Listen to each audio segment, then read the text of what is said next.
มีผู้ออกมากล่าวหาว่ามีการโกงการเลือกตั้งเกิดขึ้นจริงหรือไม่ต้องรอการพิสูจน์สิ่งนี้เกิดขึ้นในแทบทุกประเทศเอลิซาเบธ บารันผู้สื่อข่าว BBC และผู้สังเกตการเลือกตั้งรวบรวม6สัญญาณที่อาจบ่งบอกได้ว่ามีการโกงการเลือกตั้งเริ่มจากจำนวนผู้ใช้สิทธิมากเกินไป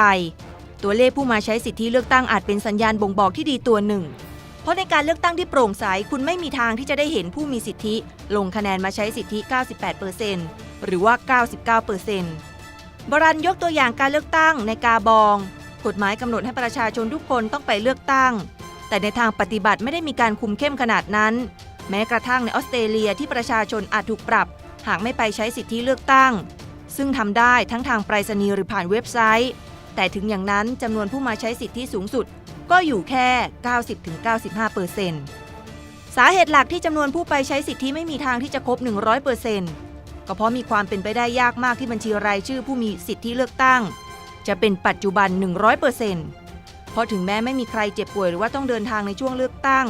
แต่ในความเป็นจริงแล้วยังมีคนเสียชีวิตทุกวันและเมื่อมีการอัปเดตรายชื่อผู้ลงทะเบียนใช้สิทธิผู้มีสิทธิเลือกตั้งรายใหม่ต่างก็กระตือรือร้นที่จะเพิ่มรายชื่อตัวเองเข้าไปอยู่ในบัญชีรายชื่อ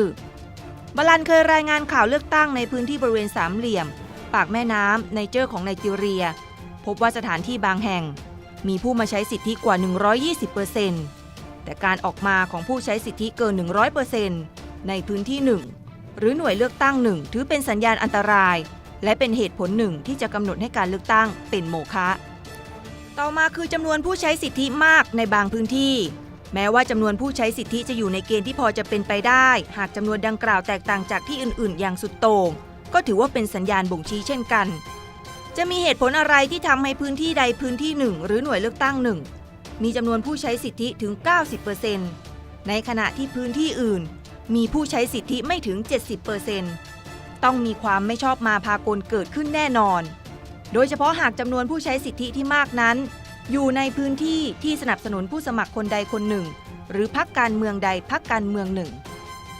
ส่วนข้อที่บอกว่ามีบัตรเสียเป็นจำนวนมากนอกจากมีวิธีอื่นที่ดูโจ่งแจ้งน้อยกว่าฝ่ายที่โกงการเลือกตั้งสามารถทำเพื่อเพิ่มหรือลดคะแนนเสียงได้เรื่องของบัตรเสียก็ต้องจับตาเพราะปกติแล้วจำนวนบัตรเสียจะไม่เกิน 5% แม้กระทั่งในประเทศที่มีจำนวนผู้อ่านออกเขียนได้ต่ำการที่มีบัตรเสียจำนวนมากอาจหมายความว่าเจ้าหน้าที่ใช้ดุลยพินิจในการประกาศบัตรเสียโดยอ้างความผิดพลาดที่เล็กน้อยมากเพื่อที่จะลดคะแนนคู่แข่งขันแม้ผู้ลงคะแนนมีเจตนาชัดเจนว่าจะเลือกใครต่อมาคือจำนวนผู้ใช้สิทธิมากกว่าจำนวนบัตรเลือกตั้งเมื่อการเลือกตั้งเสร็จสิ้นลงก่อนที่จะเปิดหีบเลือกตั้งนั้นเจ้าหน้าที่ประจำหน่วยจะต้องดำเนินขั้นตอนที่ซับซ้อนพอสมควรเป็นกระบวนการในการพิสูจน์จำนวนบัตรเลือกตั้งหลังเสร็จสิ้นกระบวนการนับจำนวนบัตรเลือกตั้งที่ได้รับในตอนเช้าแล้วก็ต้องนับว่ามีบัตรที่เหลือทั้งหมดกี่ใบและมีกี่ใบที่ถูกฉีกหรือเป็นบัตรเสียและต้องนำออกจากกองของบัตรดีผลลัพธ์จากการคำนวณระบุว่ามีบัตรกี่ใบที่ควรจะอยู่ในหีบซึ่งควรจะตรงกับตัวเลขรายชื่อของคนที่มาใช้สิทธิเลือกตั้งเมื่อเปิดหีบแล้วภารกิจแรกที่ต้องทำคือนับจำนวนบัตรที่อยู่ข้างในซึ่งจะทำก่อนการนับคะแนนเสียงของผู้สมัครแต่ละคนถ้ามีความแตกต่างกันแสดงว่ามีอะไรบางอย่างที่ผิดพลาดและหากมีจำนวนบัตรในหีบมากกว่าที่เจ้าหน้าที่ประจำหน่วยมอบให้กับผู้ที่ลงคะแนนก็มีความเป็นไปได้สูงที่จะมีคนบางคนเติมบัตรลงไปในหีบและนั่นเป็นเหตุผลที่ดีพอที่จะประกาศว่าการเลือกตั้งนั้นเป็นโมฆะและจัดการเลือกตั้งใหม่ต่อมาคือผลคะแนนที่ไม่ตรงกันมือถือช่วยทำให้การเลือกตั้งโปร่งใสขึ้นอย่างมาก